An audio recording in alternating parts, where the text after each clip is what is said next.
Stay the fuck away. Stay the fuck away.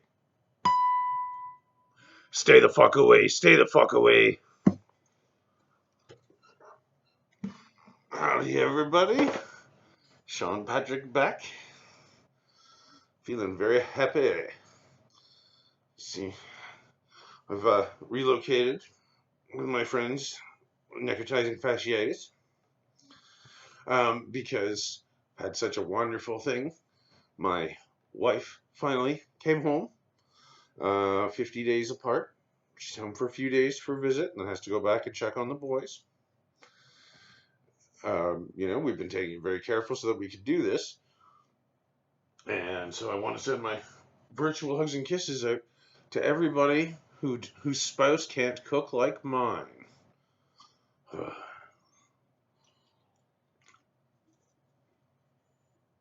So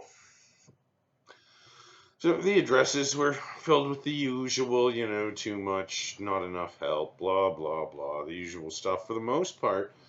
Some new stuff because of the leaf. Does it cover airlines and energy sector? Is that all you're giving to those people?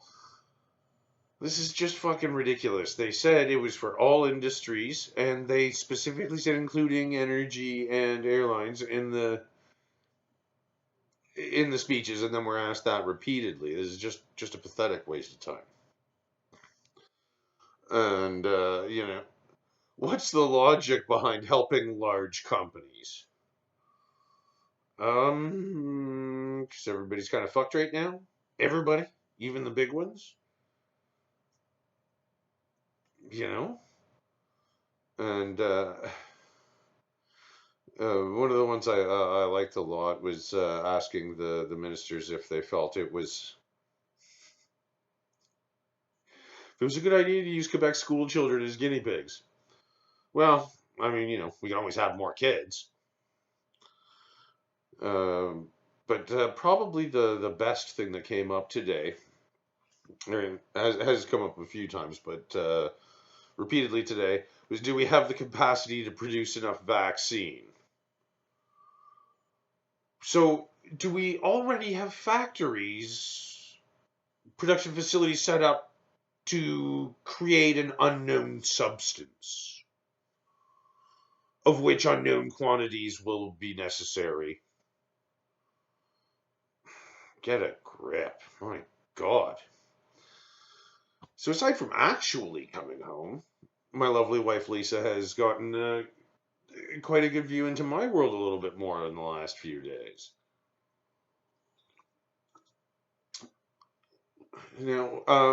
Since we had to do the split thing where she spends a lot of time in Toronto so that she can be around the boys, she's also been doing going to various meetup groups, usually food based. Make some friends, meet some people. And one of the ones of course, that was before the icky. But since the icky, she got an invite from one of the people she had met to a crazy let's lynch Bill Gates Facebook chat group sort of thing. The real wacky conspiracy theorist stuff. Now, before that, she thought that I was kind of overblowing the situation with these conspiracy theorists and whatnot, because I've done a lot of talking about it over the last few years. And she thought, it's a couple of whack balls in trailers and living in dumpsters and whatnot.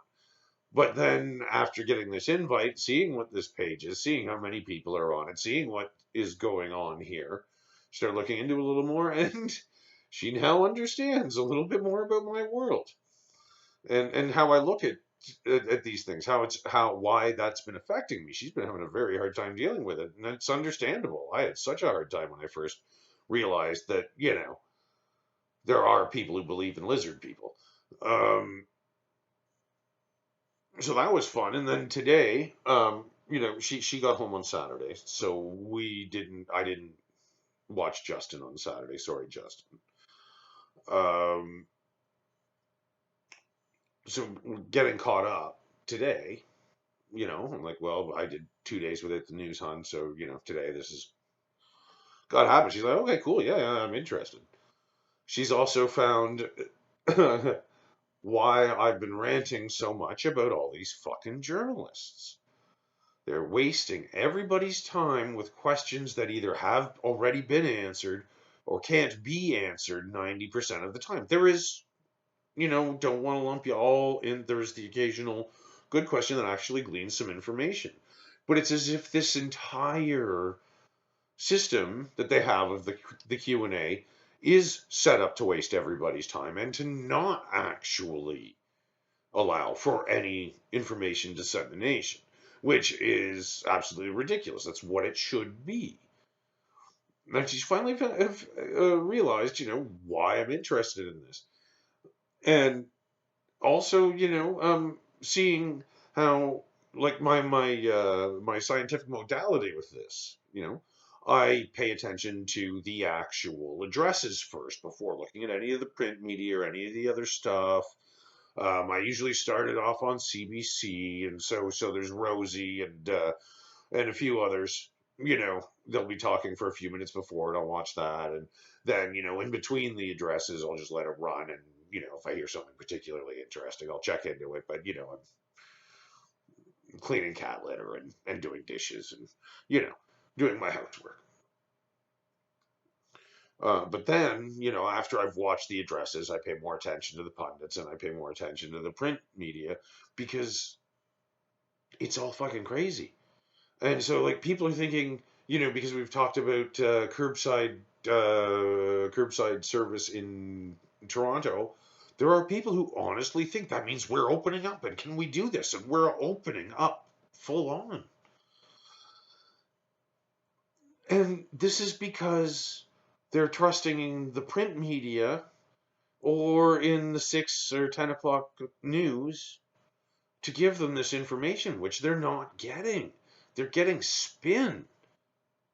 So many people are getting this spin because so many of the journals are asking these terrible questions that are so useless. It is just frightening and wasting everybody's time having the politicians repeat things over and over again, largely which can be found on the Canada.ca website. You're just making them explain how the programs they put in place after are working over and over again. It's right there, most of it. And this is, as Lisa said, clearly what's caused a lot of this conspiracy theorism is the fact that the mainstream media is on the edge of being completely useless.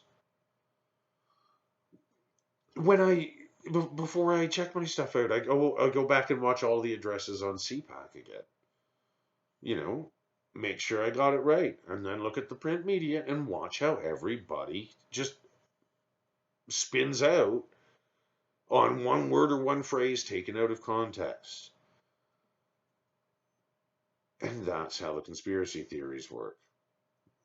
My sweets even suggested, "Wow, yeah, this looks